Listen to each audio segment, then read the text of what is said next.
was okay last time. Yeah, sort of. Well, that's... Hello, everybody. This is Quackcast 242, and the Drunk Duck Quackcast. I'm Ozone Ocean, and we're going to be talking about creeps and ghosts and ghoulies and serial killers and all that kind of stuff. The sort of thing that Pitface studies really hard because she's really into it. So Pitface is with us. The dead body, the bride of Deadenstein. Hello, Pit.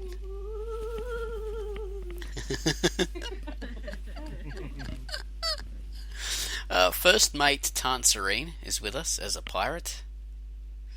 Hi, ahoy. Something. Ahoy there! There she blows. Well, she's a ghost pirate like me. I'm also a ghost pirate. We're very attractive ghost pirates. We're still trying to get hold of the date where we died, so we can go back and haunt our actual ship. How much of that wine have you drunken so far? Hey, hold on. after last week, you got no room to criticize.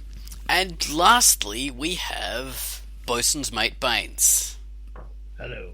Hello, Bosun's mate. Bosun's mate Baines. Well, if we're all pirates, what kind of pirate is Pitt? The dead pirate. The dead dread pirate. Dead bread. I don't want to be a pirate. You're the... She's I don't want to be a pirate. Sound like... Alright, we're all here. One reluctant dead pirate. She's a road pirate, I don't know. So, we're going to be talking about creeps and all this kind of stuff, and this is Baines' idea, isn't it, Baines? Yes. This is your People always baby. call me creep, so Yeah. he gave me the idea for a forum post. Alright, like the Radiohead song. You're Yeah, a That's what creep. they're getting at, yeah, because I'm a vocalist. So they're always referencing that great song. What the hell are you doing here? Exaggerating my ability. So, But yeah, I sort of divided up the horror genres into a couple, and I refined it a little on the article on the front page of the site,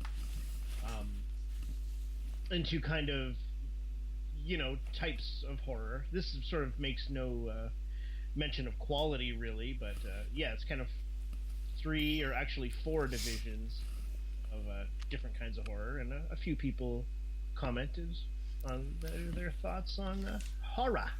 horror. Oh, it turned out to be a very interesting subject to people, which is good.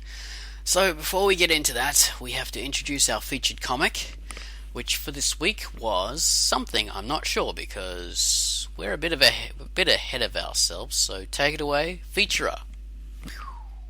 You're such a clueless ghost. Okay, that's the feature. Next up, we're going to talk about the featured music, which Gun Wallace hasn't produced as of yet, but he will. Hopefully. So, take it away, Gun Wallace, with your music. Boom.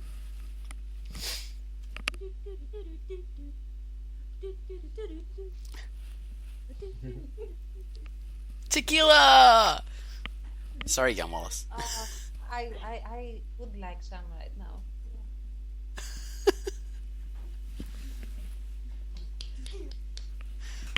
And You have to Pitface, put background music to that. yep, Pitface did an amazing dance to Gun Wallace's music. So, if we get the video stuff done, then that will be an awesome thing. And we are recording video at the moment. We don't know how this is going to go. This is experimental, so hopefully it will work.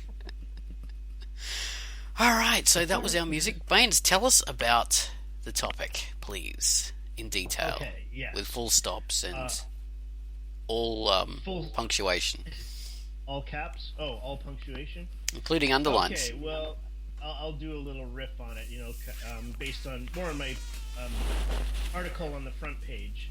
because I thought that the article on the front page made a little more sense. Yes. So it's basically about like what type of horror people like and what types, like, kind of that I divide. I can't talk.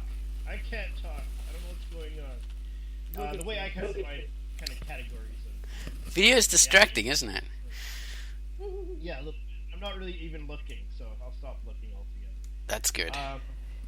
So I divided it kind of in my refined version into 4 categories. You know, you have your human creeps, your serial killers, Yes. nature, and scary animals. You know, so serial killers being any kind of, you know, realistic serial killer, or Jason from Friday the 13th, or, you know, the strangers, or scary animals like Cujo, or even Jaws, which is obviously exaggerated. Urban legends about, you know, the killer in the back seat and like real stuff like that. And the stories I've been obsessed with lately are the Reddit, people's true stories on Reddit, the Let's Not Meet forum, where people tell their actual terrifying experiences with, you know, wannabe kidnappers and stuff like that. Very scary stuff. Creepypasta, all that kind of thing. Creepypasta goes more into the supernatural. Right. And even more. So, but depending, creepypasta can be various things. After the humans and real animals and real life stuff, you have your monsters, your kind of physical monsters, your abominations, if you will, like vampires and werewolves, and, you know, zombies and creatures from various black lagoons. Yes. And monsters I loved as a kid. So, right from Sesame Street to, you know, then getting into, like, you know, Wolfman, Frankenstein, and all that. Always loved that stuff. Never found it super scary for the most part. Okay. No, because they were a bit exaggerated by the time you were a kid in the late 2000s. Yeah, or it's just sort of, you don't really believe, I guess, maybe is part of it too. Yeah. Third category I would say is ghosts. So you have your various ghost spirits, which is, you know, obviously we know what that is. Fourth category I would say is the more kind of demonic or the Lovecraftian kind of stuff. The really kind of other, if you will, like sort of the truly kind of bizarre and things that will, you know, like my actual face will drive people mad by just looking at it. That's what happened to us. Exactly. That's why. Yeah. That's why Oz got drunk last time. So Yeah, he wasn't drunk at all. It just, like, his mind melted. So that's the Lovecraft. So I'd say, you know, reality, and then your physical monsters, your ghosts, and then your kind of Lovecraftian horrors. I don't know if this is what this means, but I divided things up into those 4 categories. Okay. Of all the creepy, monstery kind of things that scare people, Yes. like Pitt's hat, for it's- example. I might be... yeah. Yeah, the haunted locations. Maybe that would be another one. Haunted locations. You could have a haunted house, which would be a ghost story, or a really kind of a Lovecraft. And I'm gonna try not to overuse the word Lovecraftian. I might have reached my quota already. No. So those sort of really like sort of unbelievable locations. I find that kind of stuff very creepy. The Shining, that kind of thing, where there Yeah. just things happen rather than a specific personality to the place. Amityville. Right, yeah, Amityville. Could be sort of a ghost, sort of a demonic kind of somewhere in that territory, I would say. Haunted fridges. Yeah, tons. I remember that, actually. A haunted fridge. There was a thing about a yeah, and they tried to sell it as really scary too in the movie, and like, it ate people. but the victims needed to go to it because otherwise there wouldn't be a problem. You have to go to it and open it and reach it. They got Or get- dragged Yeah. in. Ghostbusters, right? She had a haunted. Oh, this was funnier than that. This was like a fridge that would open its... be hungry. So, Well, you told me about that anime about ghost hunters that has an episode with a haunted grand piano. Yeah. Slowly chasing them. I have to see that. That sounds like Christine, yeah. right. This girl gets chased by this piano into an alleyway. Oh no, no! As it slowly rolls up on its tiny little wheels. Oh god. You know what could qualify maybe Death Note. Speaking of anime, Death Note. I've Yeah. never seen that. because it's like about a demonic creature that drops the Death Note, the book, the notebook, and then you have all these creepy situations going and people dropping dead and everything everywhere, and it's basically all a play on fear and everything else. Okay. Yeah. I'm gonna have to watch that. I really am. I wanted you guys to keep on talking while I was chewing with my microphone on mute. It's very atmospheric. I tried to speak more. Okay, nice. That sounds cool. So, that is on my list of things to watch. So I will know more about that. But first up, we should start getting into some of these posts here that people have been nice enough to write down. Tout Papillon is the first guy. I want Idre to speak a little bit. Yes, Pitt has to do. She took her gas mask off. Come on. I can't talk with it on. I'll be like, here. Can you guys hear me? We can. Yeah. Yes. Okay. All right. Oh, okay. There we go. So, all right. I'll be tout papillon. I love scary stories and movies. For this season, I prefer the supernatural themes. But one I'd like to mention is Case 39. Not the most gory, not the ugliest monster. Actually, you never see a monster. Just a glimpse. Just a glimpse of a big hand, but enough to let you know it's more than just a little girl. I think a good scary movie should leave you with at least a little bit of uneasiness. With the thought of, I know it's not real, but let's leave the light on tonight. And then he's got a picture of the movie. He's got a picture of the movie called Low, which I looked up the preview for, and it looks amazing. Yeah, that looks really cool. There's like a guy sitting in like a pentagram with this noseless monster just outside of it. Is that right? Yeah. Yes, and if you watch the preview, it looks like this. I mean, it's a very low-budget movie, I think. And this guy, it's kind of a romantic comedy, but also a supernatural. Like, this guy summons this demon to help him with his love life, I guess, after he loses his girlfriend or something. It looks like a very interesting, like, somewhere in between the genres. Haven't had a chance to find it and see it yet, but it looks Excellent. fantastic. Clever. The monster, Yeah? Go on. Sorry. the demon looks me. Yeah. No, that's all. Just we're dropping out with the sound. Okay, it looks fantastic. Thank you to Papillon and Pitt for doing that. Yeah. You're one and the same. I am tout papillon. You are to Papillon. My serial killer Elias. Exactly. When you're going around hunting for victims. I must be tout papillon. You look like one of those characters. What are they? The Necro Priest. Oh. Yeah. Great big long horsey face. She looks a little bit like she escaped from a Voivod video clip, Yeah, that's true. which is a good thing. Very good. Next up, we have Should be a Voivod video. we have Kim Luster, and she says, "I'm gonna give this some thought before a plan. I just googled low. Holy crap! I gotta see that." Oh, so she's excited by low. Fantastic. Yes, the breathy. He's lusting over low. Low lasting, low life. Even that thing.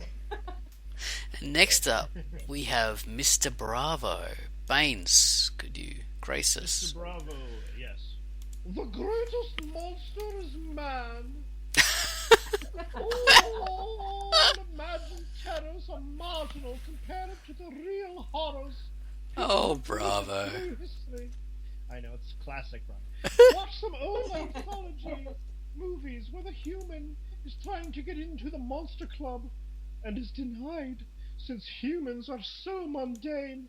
So he tells tales of the evil men do to each other, convincing the vampire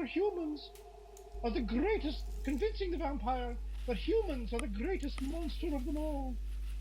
What is more terrifying, all the Freddy Krueger movies or Schindler's List? Oh, crap. Are you finished? I was just going to take I'll a big let you decide. bite out of my bread. What is Schindler's List? That's true, Mr. Flamboyant Bravo. The humans are the scariest monsters of all. Sounds 'Cause like a Lady Bravo, like a royal. Lady Bravo. After all, who are the people that make up the stories in the first place? Monsters don't exist, but people do. Ooh. That's The show Futurama had at the end of one of the episodes, it suddenly cut to an episode of their show within a show. It was like a Twilight Zone episode. You remember that? It's called The Scary Door. It's man. Yeah, the inventor is like, I have combined all the most evil creatures in creation to create the ultimate evil. And then this dude with his cigarette steps out. Like, yeah, it turns out it's men. God, I hate Twilight Zone. No, it's a good show. If you watch The Scary Door, that's good enough. We'll give you a condensed version. Excellent, Bravo. Classic Bravo. Next up, we have Call Me Tom, and I think it's Call Me Tance at the moment. So go ahead. What do the puppets from Puppet Master films count as? I find that the only thing that scares me in horror films is if a child is going to get hurt, which is why I found the end of Seed of Chucky very unnerving. That's all Tom had to say. That's an interesting aspect, isn't it? Because often you're not really scared of the monsters for your own sake. You're scared of you're scared of them because you relate to the characters that are being menaced, really. Yeah. And if there's children being menaced or something vulnerable, if you can really relate to the characters or feel protective towards them, then the monster becomes that much more evil and awful. It's true. And The Kids is a good example. Like a lot of movies, if a movie has you worried for whatever reason, if you have no idea what it's going to do, a movie or a book or whatever, sticking to movies for some reason. But if you certain ones you watch, you're like, oh, they won't hurt children, they won't go there, kind of. But sometimes you're like, will they? And that's really unsettling. You get nervous, and you don't really want to see it generally. That makes me think I guess that even creepier is if the main threat, the main horror, the main agent of whatever is. Sorry, sniffing. I was doing some cocaine. I apologize.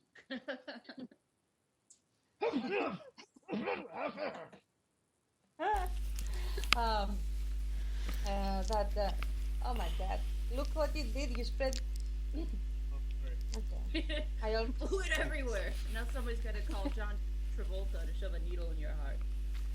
Damn it, Baines! Baines! Oh, I'm getting shit faced by Foxy. Okay. I'm sorry about that, Tam. She's getting pit-faced. Anyway, what I wanted to say is that I think that it's even creepier when you have a child being the agent of evil, or the portal through which all the evilness comes. The porn. haven't seen that one, but The Omen and things like that. Oh yeah. Yeah. The Omen, Midwich Cuckoo. Rosemary's Baby. I was just about to say Rosemary's Baby is especially a strange one because the evil isn't even born yet. It's still just like a little baby fetus. It's like the epitome of innocence and a blank slate, but it's already like you have this evil fucking thing you gotta figure out. Oh my god.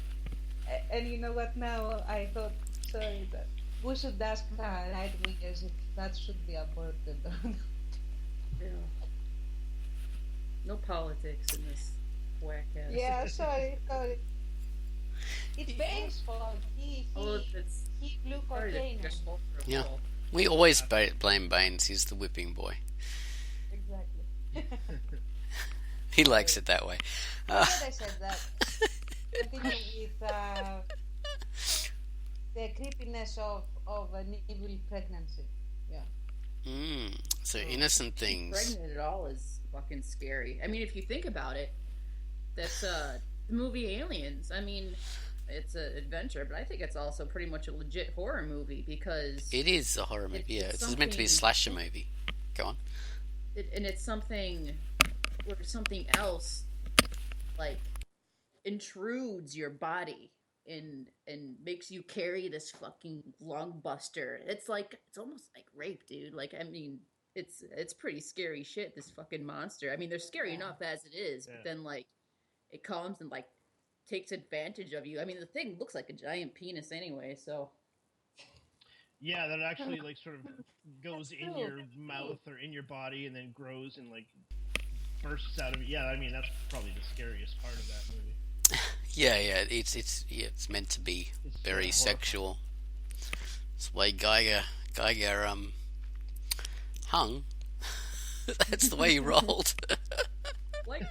Well, Geiger didn't create that concept. He just drew the pitches.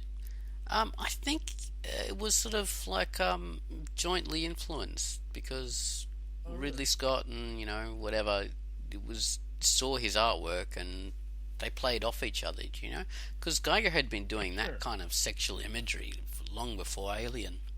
That's true, and I do know that the chest burster idea wasn't in the original script. I do understand that. So yeah, maybe it came out of that collaboration later with Ridley Scott and Geiger. Yeah, very, very scary stuff.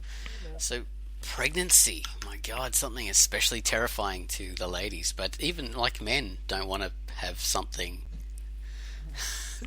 That's a totally an alien thing. It's scary either way. Literally.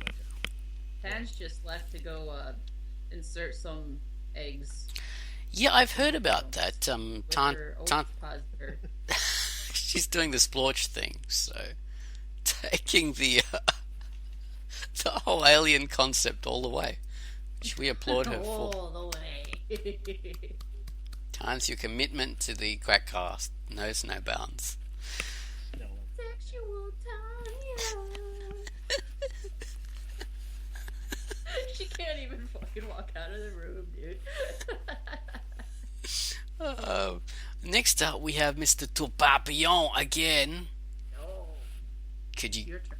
My turn. It's my turn. Okay. Rock and roll. So he quotes Bravo, who Bravo, of course, was telling us all how man is so evil and dastardly and devilish. So he's going to come on and say, I remember that monster club. I agree that humans are the most terrifying creatures, capable of the most horrible acts.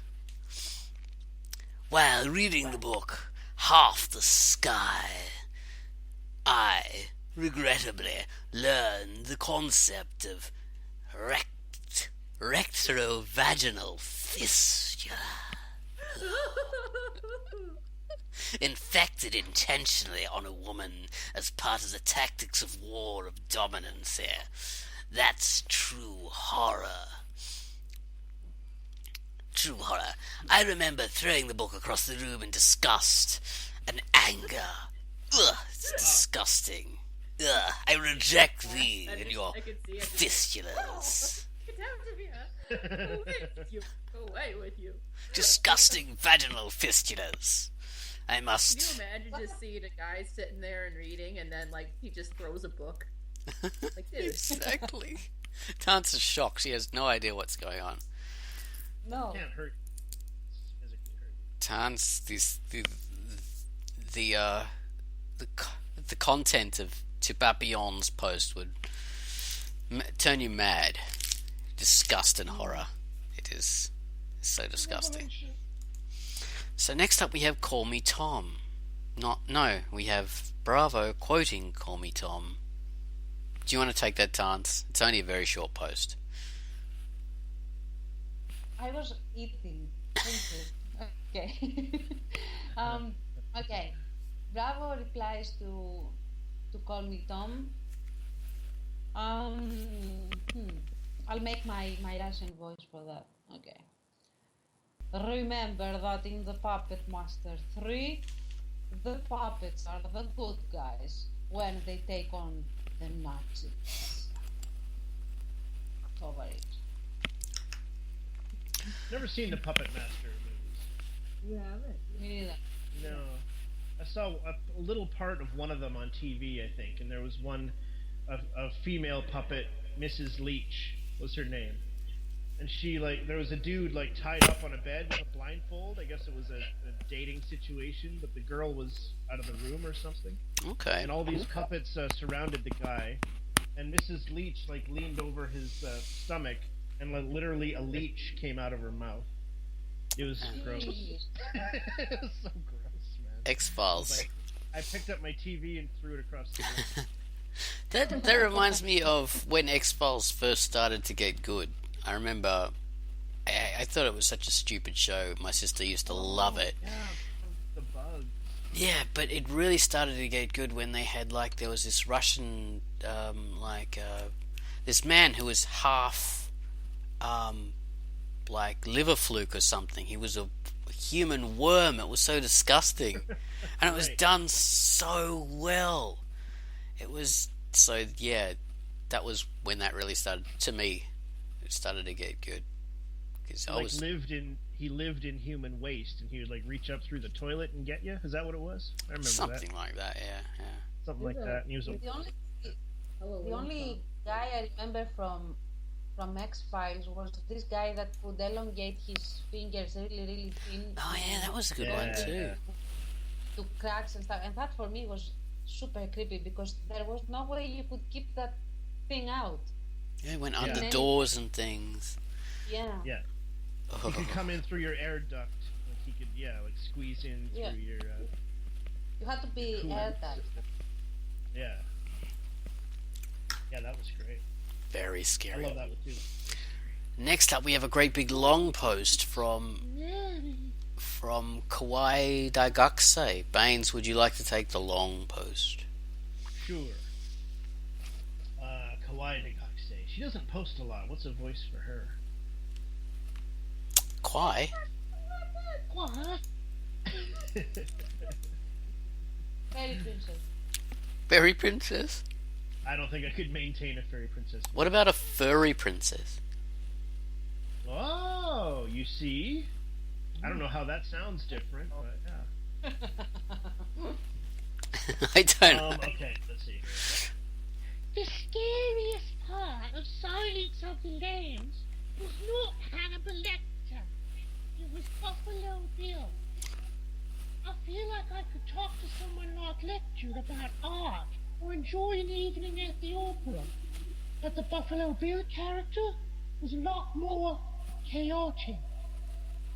I went through a phase when a Forensic Files marathon would constantly play on my TV.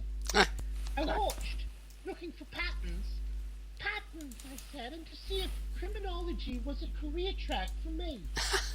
But after a time, the stories became very depressing and morbid because they focused on real people who were killed. Even though I stopped watching, it taught me how to be alert and how to identify questionable characters or situations. I'm gonna stop right there to respond. I agree with that. Like the whole thing, like reading true crime books, which I picked up once or twice, and even CSI and stuff like that, I find way too dark. I don't find that to be enjoyable horror. It's just kind of disturbing and off-putting, and I throw the book across the room, and I kick my TV. That's And the I only just turn it response. off. it's not fun to read. It's not fun to watch for me. So I get that. That is the only sane response, I agree. I mean, it's fair to be sort of interested in the true crime stuff and how people tried to get away, but For me, it's anybody else? fascinating. Yeah, I think it's fair to be fascinated by it. It's like watching a really nasty train wreck. Yeah. Can't look away. As you do. I can read them for a while. I've picked up a couple of novels that are exposés of true crimes, and I can read it for a while, but not that long. It's too. I find it too upsetting. All right. Yeah, Like I look at a train wreck, but I wouldn't want to walk through the train and like look at everybody. that's true. Well, I have never actually read the novel. About a train wreck? No, any kind of train wreck like that. But maybe that's why for me it's not that. I mean, it is disturbing if you actually let yourself immerse into the experience, the emotional experience that would mean. But for us, it's case studies, and you just go into the mechanism more than actually experiencing the situation. So, Yeah. I think Yeah. that's the difference, though, between like being scared in general by horror or not is your empathy factor. Like, how well can you insert yourself into the With a place of splotch? victim or Sorry. whatever, you know? Yeah. you're terrible. What do you say? I told him that he's a terrible person. So, Baines, did you sort of finish at the end of her post, or? No, I just wanted to stop and get some thoughts on that. Okay. Alrighty. Continue. My other she continues. My other favourite horror shows include Paranormal Witness, Celebrity Ghost Stories, and A Haunting.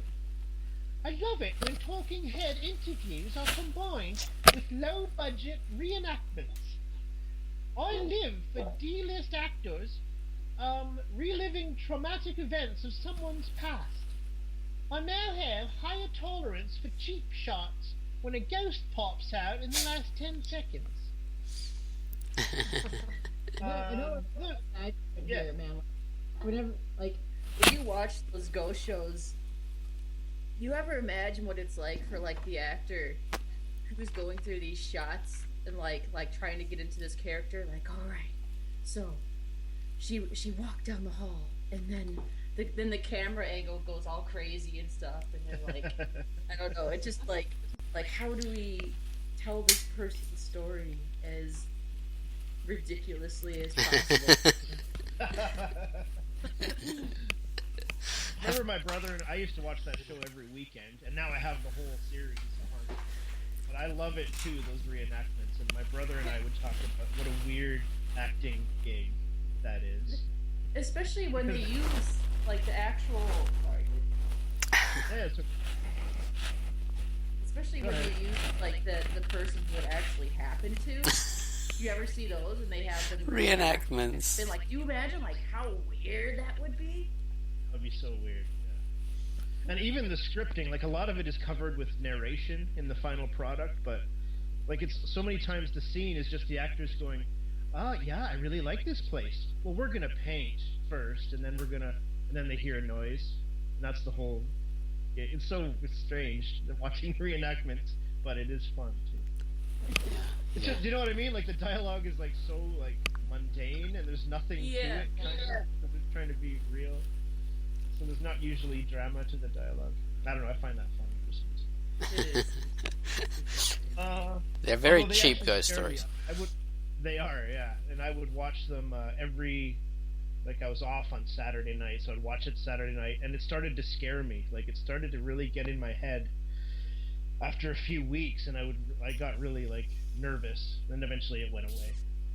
Like it convinced me that ghosts were all around me for some reason. So it worked, man. Everything's a ghost.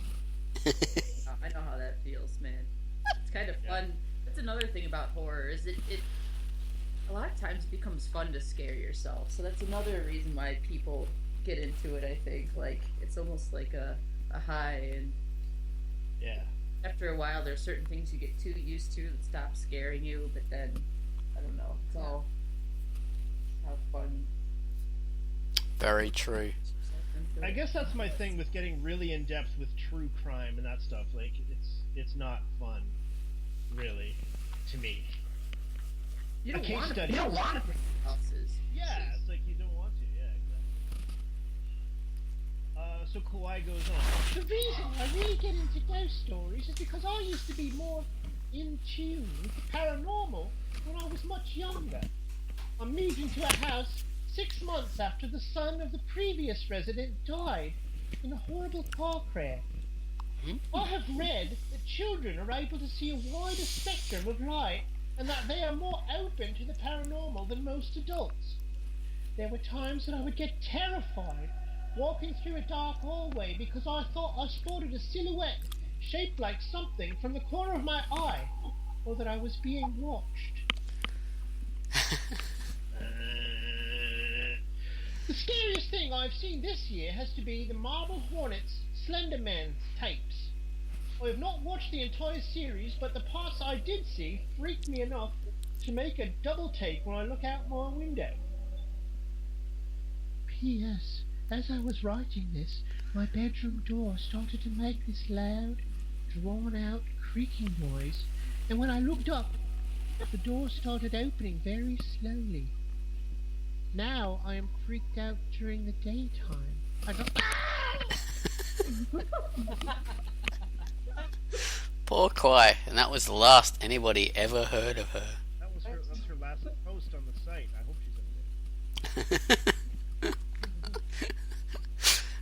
Everybody, the search party that went out to look for her, no one, they haven't returned either, so. So we'll dedicate this episode to Clyde. The memory of Quai. Dark days. I've seen this Marble Hornets, the Slender Man. I've seen a little bit. Okay, I've never heard of it. I mean, I've heard of Slender Man, which was an internet-created horror idea. Yes. One of the modern ghosts. Ah. Yeah. But, yeah, I've never heard of this particular thing. It's supposed to be a series of tapes that a film student was putting together when he was in film school, and then it started to really affect him and disturb him, and he sort of refused to continue, left the program, and then his friend found these tapes and started watching them. So that this was the release of these tapes. The Slender Man. I think the Slender Man creature is involved somehow, but it's a really cool, like, different genre, like medium kind of, to go on the internet and create this kind of reality show. It is, yeah. YouTube age, right? You gotta watch it. You're great. It's a good idea. Next up, we have used books. I So, will take used books. take her to hell. I don't want Down to hell.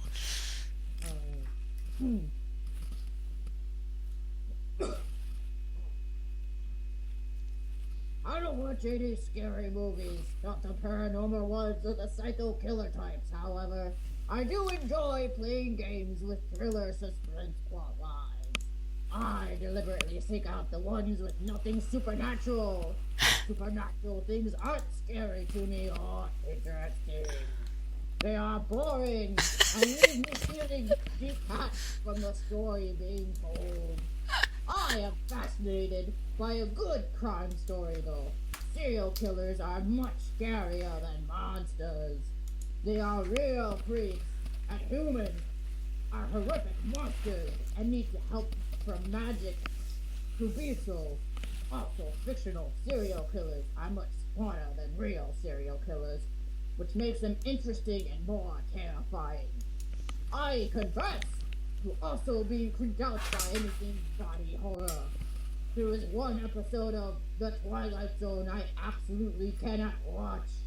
It's a good life, just no. The Brother Grimm movie. Oh, I got hair in my mouth. The Brother.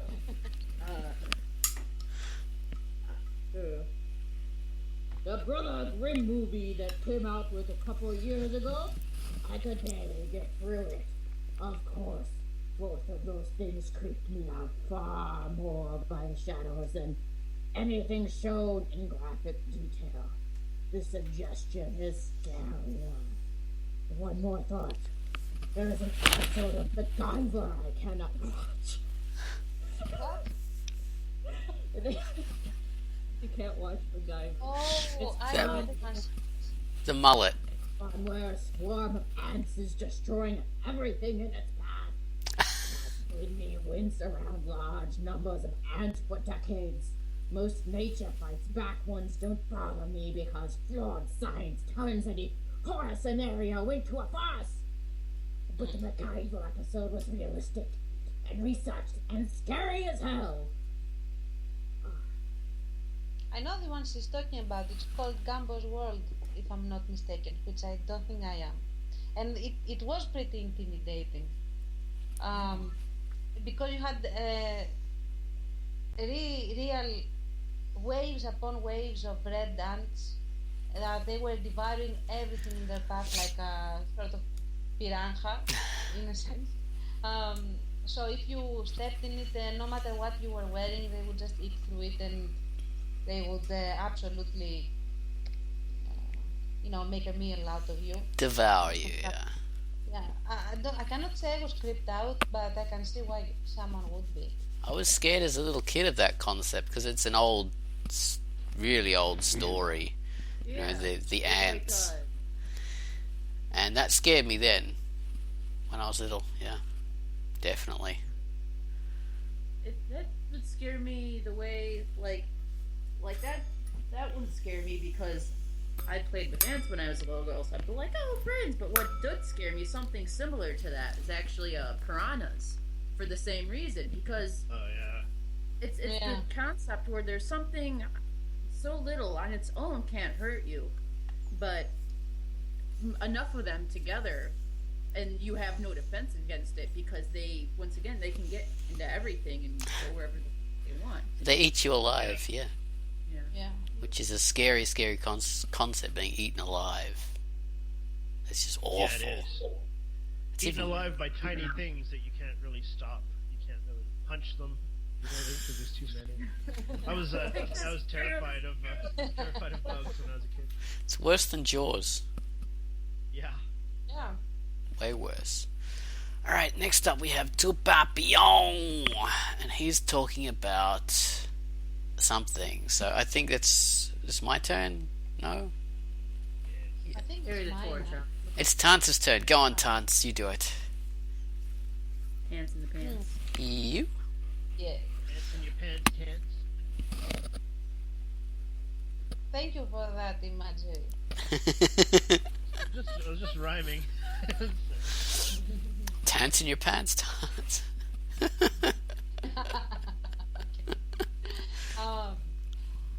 I still see some shadow-like floating people from time to time. No idea what they are. Looks like you have a haunting now, Kawaii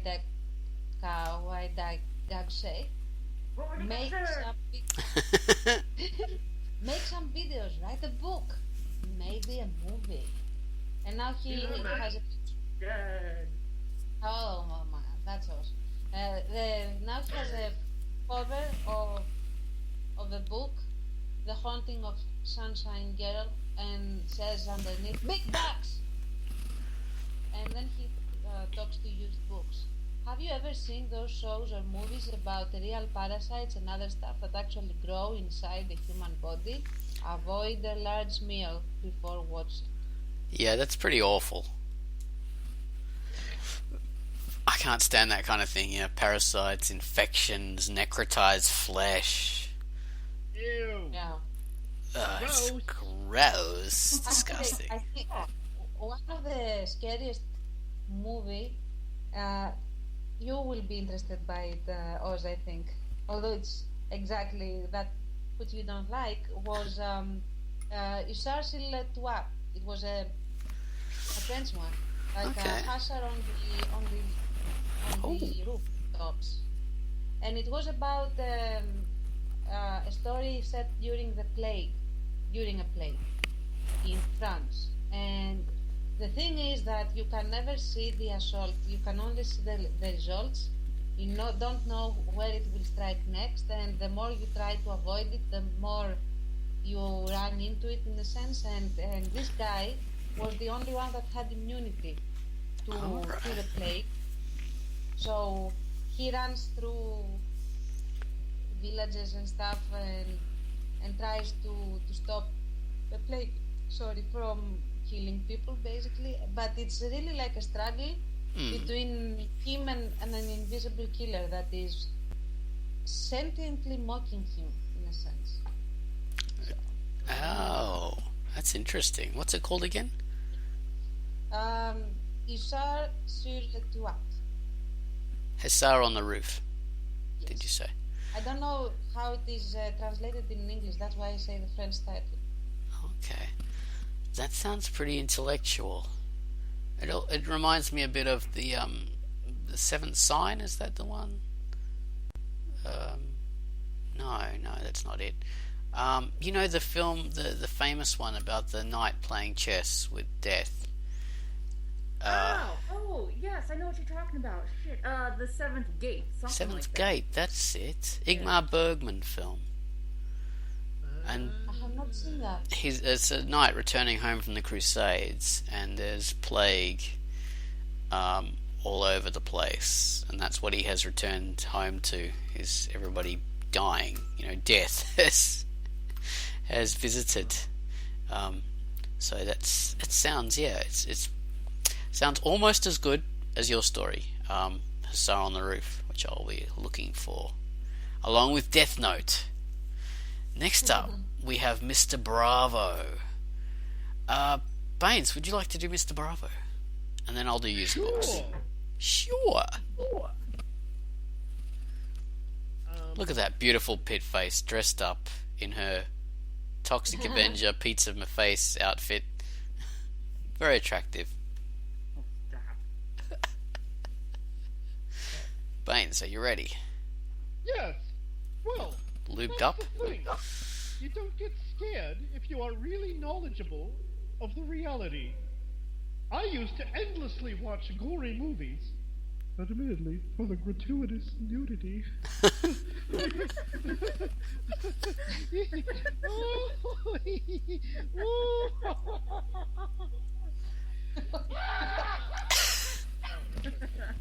And only once got sickened enough to stop my snacking. I knew he only stopped once. All those gory movies, he only stopped snacking once. I knew how it was all done from special effects besides behind-the-scenes documentaries. Then I had some real-life gory experiences, and movies are just plain silly.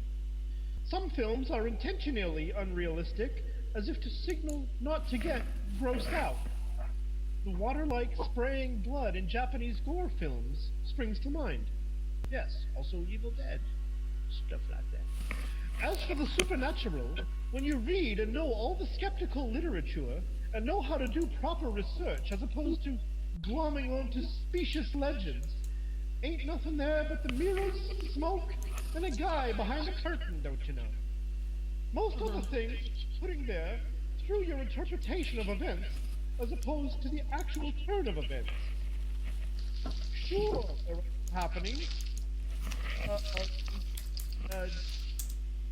Jenny Randy's calls it.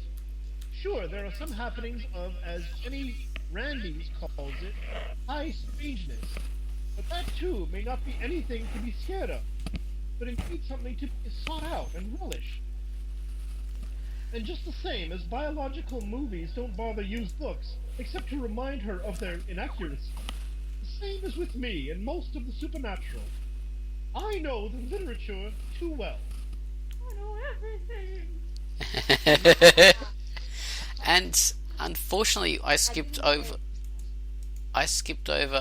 Call Me Tom and Oh, his books to jump to there.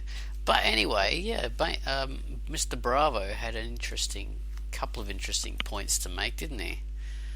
yeah. Yeah, You did. I get that. You know, when you're talking, you're not really understanding what you're saying. You're sort of just reading it out. So Yeah. it's hard to concentrate on what you're reading as while you're reading it.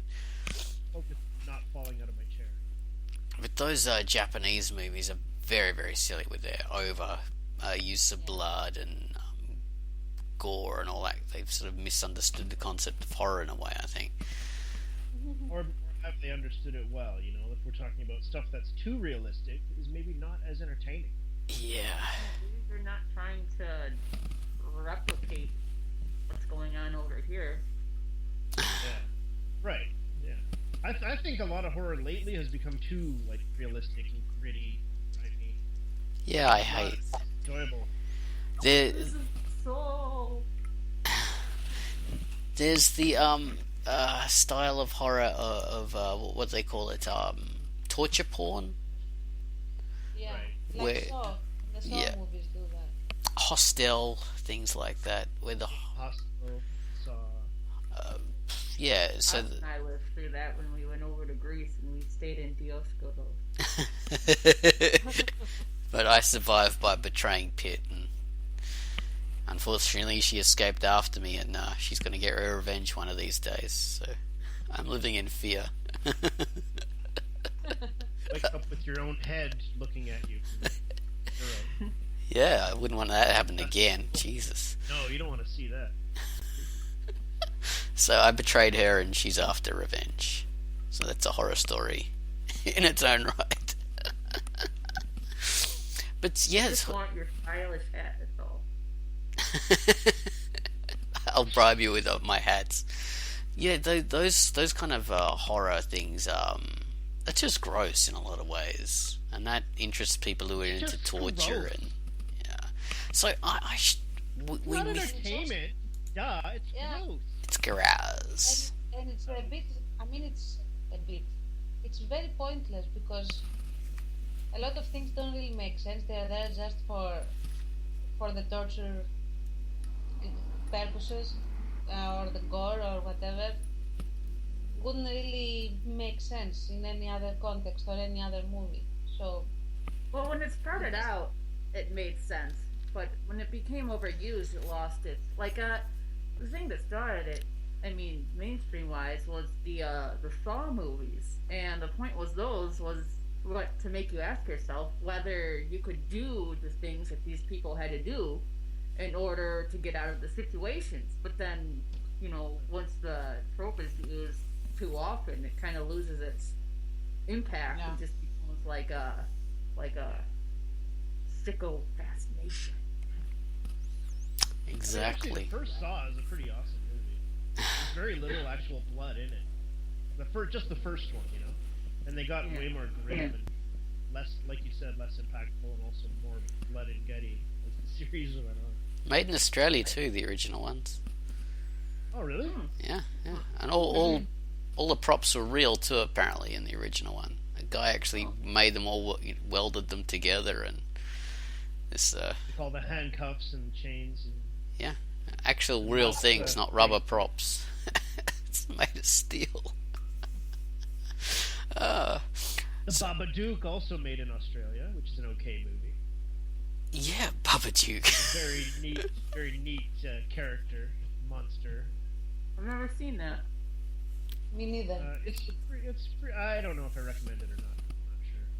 It's got definitely the first half is pretty damn creepy. The name isn't as it sounds, like something from a trailer park. Babadook. Bring on Babadook. That reminds me of Bubba Hotep. Bubba Hotep. Oh yeah. I love Bubba Hotep. It's awesome. That was a fun one. Yeah, it's Babadook, so it's like Babadook.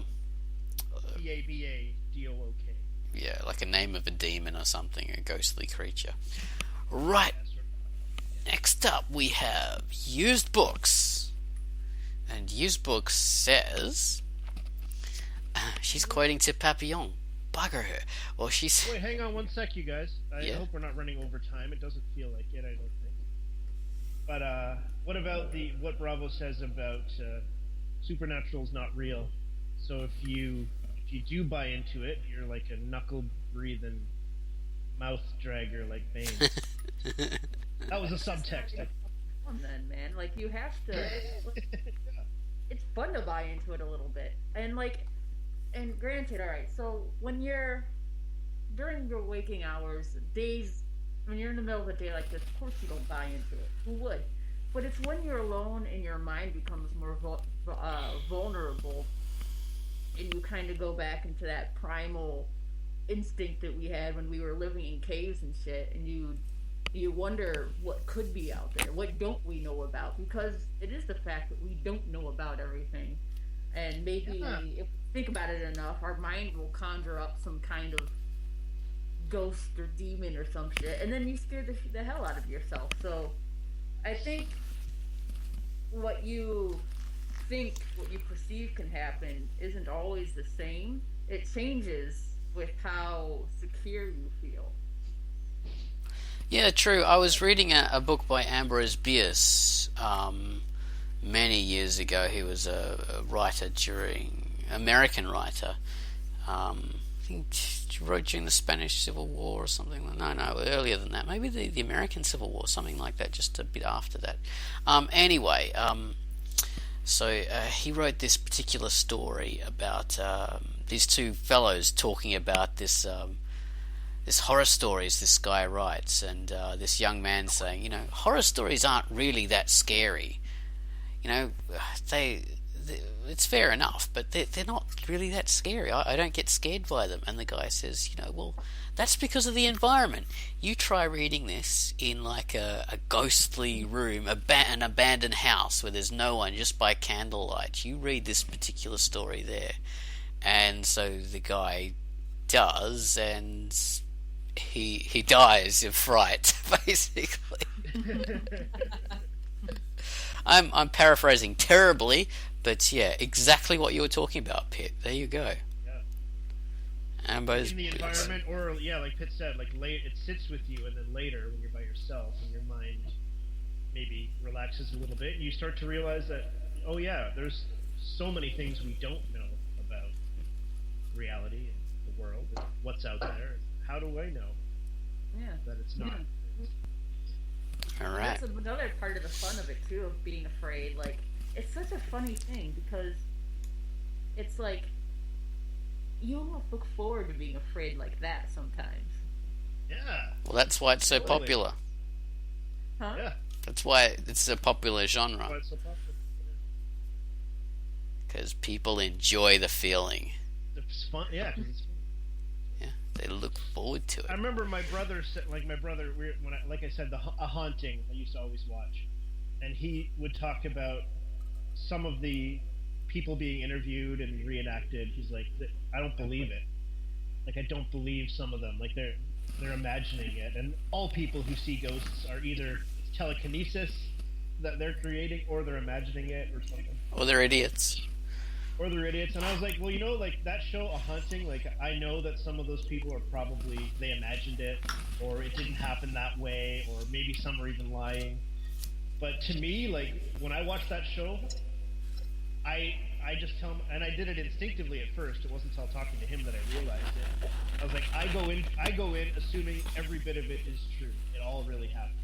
You want to believe that it's true. That's the thing, man. Like, you want to believe so you can get that effect. Like, when I was in Greece, and we stayed on the island of Antiparos for a little bit, and it was like the last night that we were staying there, and it was in this tiny little, kind of like a hotel, like a little family-run hotel, and it was in the middle of nowhere, like not a lot of buildings around and stuff, and I had never really gotten scared there. before, but my last night there, my roommate left before me, so I was looking forward to having the whole place to myself, like, yeah, gonna have fun, drink a few beer, watch some stuff. And so I saw this little video, and at first I didn't think about it. It was I'm sure it's been passed around Facebook and stuff, that's how kind of ridiculous it is, but it's like there's this guy who goes to investigate this sound in this hotel room, and it's supposed to be like security footage, and then like he's relaying what's happening, and then at the end, like, he runs out, and then the camera catches this little white little thing that flips out after him. And so I was like, oh, it's kind of neat, but I forgot about it during the day until I laid down in my fucking hotel room bed to turn out the lights, and then I stopped, like, wait a minute. And then it started to freak me out, like, and that's because of where I was and what was going on. Yeah. Situation. The environment, that's true. It's true. Everybody can get scared depending on where they are. It's also the state of your brain as well, I think. The state of your thinking. So, maybe chemically, or however the brain reacts, it has to be in the right kind of state to be receptive to that sort of thing, and anybody can get afraid, pretty much. There have been experiments where they have managed to replicate the feeling or even the capacity to see or feel presences and everything. It can be produced in the lab. And the brain is an amazing thing, but it can troll the hell out of you very easily, because it really acts on combining things that are not necessarily part of a pattern into a pattern, whatever pattern that particular brain understands. So pareidolia. Yeah, but not just that though. It's not only that. So that is one thing. So yeah. So, and these people would legitimately have seen, or felt, or heard, or whatever, a presence or a ghostly presence or anything like that. The issue is what happens, and the brain can do that outside of the lab. And that's yeah, like when somebody, because I saw what you were talking about, and it made me wonder, well, what about the times when, say, somebody does feel a presence behind them, and there is somebody behind them? Exactly. So it makes you wonder, like... Well, there are some paranormal, some theories, specific theories about how that works, and that's why I don't like sweeping statements of the type like, no, there are no such things as so and whatever, because we don't really have a guarantee that we have reached the level of technology to detect anything on demand, first of all.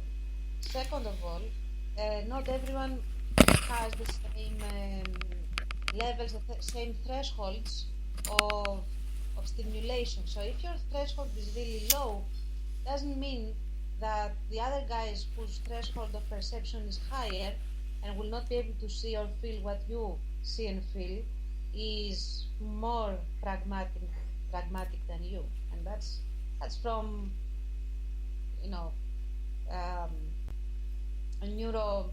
neurobiology and general psychology combined with neuroscience. They dabble in that sort of thing a lot. So we don't really know. Okay. And the thing is not just to be able to replicate it. In my opinion, the replication proves that you can legitimately, not lie, when you say that you have perceived something. The thing is, what makes you perceive it? Is it something internal, or is it an environmental factor that causes it? And if it is, what is it? Yeah. Search it. It's, I mean, no matter where Look it's at coming that. from, it's fascinating, right? What? It is. It is. Okay, next up we have used books, and she says, well, Tip Papillon wrote, have you ever seen those shows or movies about real parasites and other stuff that grow inside the human body? Well, avoid a large meal before watching. It's really gross. It's disgusting. It makes me sick. Anyway, my response is zombie parasites are fascinating. Bot flies are interesting too. I don't think I'd be terribly freaked out to have one. I've studied biology, including parasitology, for years. I raised pet rats and handle all their health issues, so this has included ruptured tumors and infected bits, self-mutilation. So I really love that shit, man. And things my family members prefer I don't mention, and nor do I care to recall. Nothing biology related can gross me out, but I don't mention those shows. The narration rolls my eyes. Clever narration. I read articles in popular science magazines, but my TV viewing is strictly fiction. I can't stand non-fiction. My dad has quite a few parasites in his younger world-traveling days. He tells me interesting stories. My professors do too, and have slideshows. So I've seen all the maggots, infected eyeballs, and everything like that. Ooh, and I love it. Yo. I find that stuff pretty disgusting. Like, you see photos of people on the net, like with a maggot sticking out of their scalp, Oh yeah, yeah. and they had to pull it out with On, tweezers. popthatzit.com. What? No. Called, Oh God, no, I I'll don't. go back there. Yuck. That's freaking disgusting. I just love the fact that exists. I There's know that there's somewhere out there then somebody just like me, like somebody who could legitimately sit there for a good hour or two and just watch people pop zits. Like there's somebody out there. I think I found my soulmate, maybe. Oh my God, makes me want to vomit. I've dealt with enough of those. Jeez, I used to be zitty, boily, pop, squeezed, blood and pus everywhere. Disgusting. I don't want to see other people do it. No way. I used to treat my cats I still do treat cat infections and things. They get abscesses. So, when they get bitten by another cat, the cat injects bacteria using its disgusting mouth, because they're full of bacteria and stuff, and then the cats get infected, and you don't realize because it's all hidden under the fur, and then you see it leaking, and if you can't get to the vet in time, you've got to really treat it. So you squeeze out that pus, and you bathe it in warm water, and that stuff just pours out, and it stinks, and it's hot. Oh, that's yellow. the worst smell, man. Cat We got pus. something like that Yuck. once, and I couldn't even take her to the vet till the next morning, and already by then it was just, it was rancid, dude. It's not like a rotten smell. It's got a smell all of its own. It's It's just sweet and it smells like putrid meat. yeah, it's disgusting. Alright, next up we have Kim Luster, Lusty Kim. So, I think we'll inflict that on you, Pet. Me? You're Kim Luster, with your luscious hair. I have an odd relationship with supernatural terror. Sounds just like And it. although I allow a corner in my mind for the possibility of things like ghosts, demons, alien abominations, I'm at heart an utter skeptic. I resist the urge to roll my eyes when people talk about seeing a ghost. We're all so fucking tough, aren't we? But I love movies and stories about these things, and I feel a sort of longing for them, almost as if I wish they were real, not just that scary stuff. I'd be delighted to discover Bigfoot or Mothman was real. although they're kind of scary too. I'm not about why this is, but do I somehow find the real world lacking? I don't know. Maybe. I honestly ponder about the concept of imagination itself. Why do we humans dream up stuff and craft stories about utterly impossible things to begin with? But that's another debate. My favorite fictional monsters are those that have a touch of human in them. Vampires, werewolves, and ghosts. These are the only kind of monsters, animal, that we can even begin to identify with. I used to be involved in PNP RPG groups where we roleplayed as vampires or werewolves. I actually wrote a long werewolf novel years ago using the company Werewolf's background. Tried to get them to publish it. I guess I thought I was better than they did. Inhuman monsters, incomprehensible aliens, mutated creatures aren't near as interesting to me. And disembodied weirdness, like the Final Destination movies, I don't give the time of day. The same with environmental disaster and the world stuff. What's really happening? Yeah, but as a movie or story, I say, nah.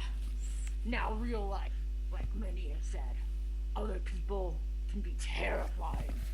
Being the prisoner of a deranged sadist, or ISIS, or Boko Haram.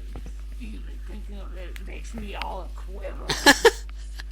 And nature, look, I do think nature is beautiful, right?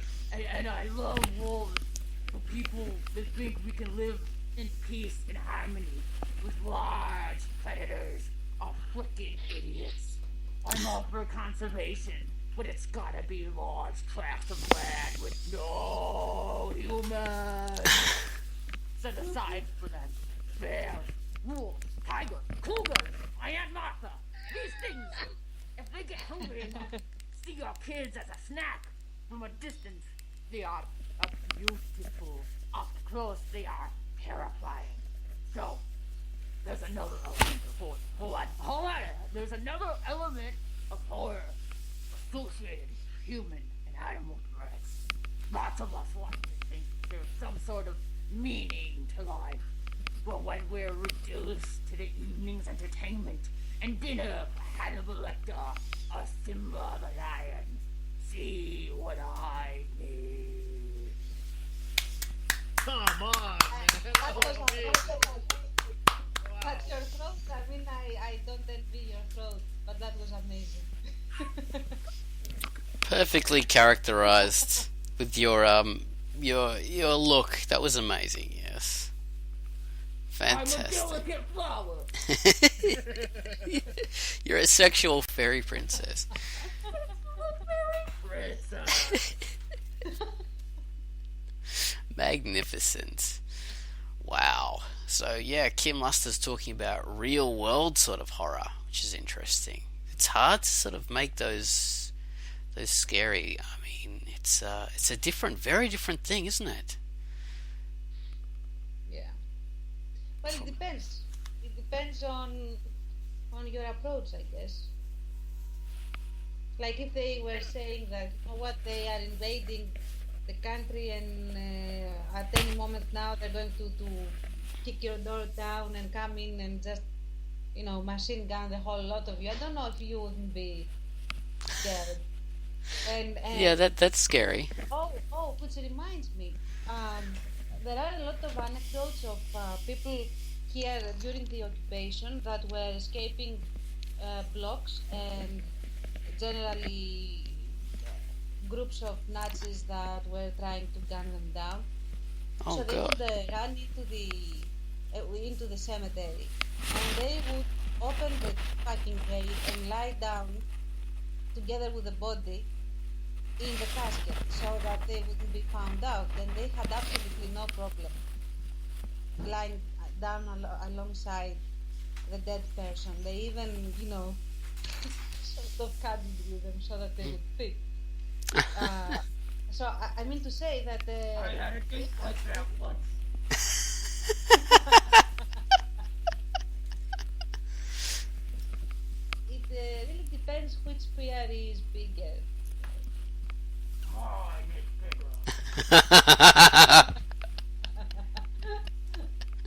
That's well and truly accurate. Quiet, Maui.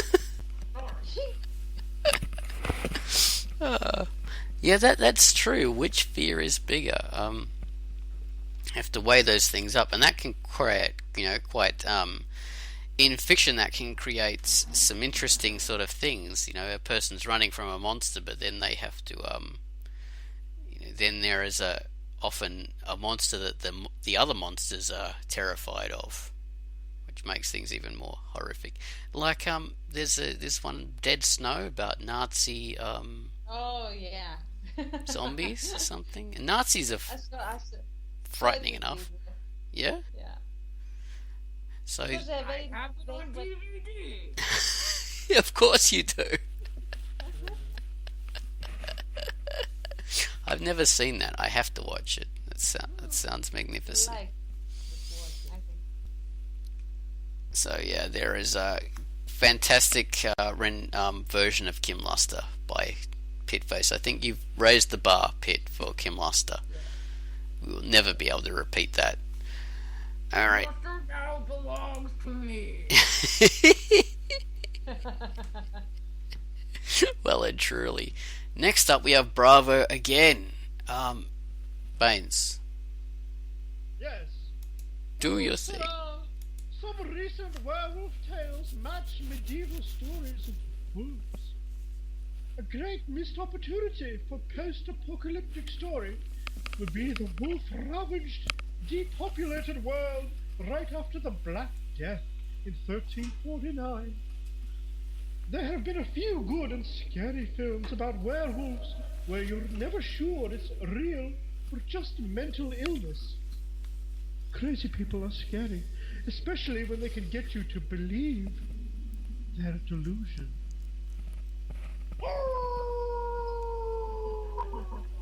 Oh my god, that was best. There you go. Oh yeah. Excellent. Excellent, Baines. Alright, next up we have used books. Tanserine. You are used books.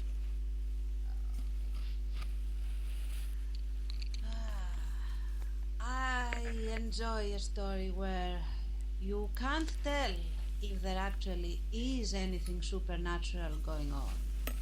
Especially if it either turns out that there never was, or ends in a way that you still don't know.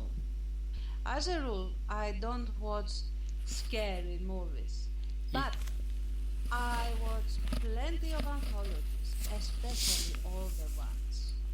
The best horror or sci-fi for me is highly conceptual or suggestive. Lengthy formats ruin 20 some minutes or pages is just the right length. Yeah, those little short vignettes. That's true. Yeah, I like those. There's a lot of English stories were like that. You have horror or ghost stories where there is no actual ghost happening. It's all sort of very suggested. It's very well done because most of it happens in the imagination, and that's where all the true horror is created anyway. Within the brain. So that can be far more effective than ever showing a lot of the horrific stuff. So that's. And I can definitely see that working better if it's a 20-page story or a 20-minute sort of piece of fiction. Actually, I don't know. I mean, yeah, it probably is easier to accomplish, maybe. But I mean the ambiguity. Like if you have a full length, it'd be tougher to do the ambiguity thing, because people would want something if they read an entire novel. Like you have to give them some kind of, even a partial answer or payoff or something.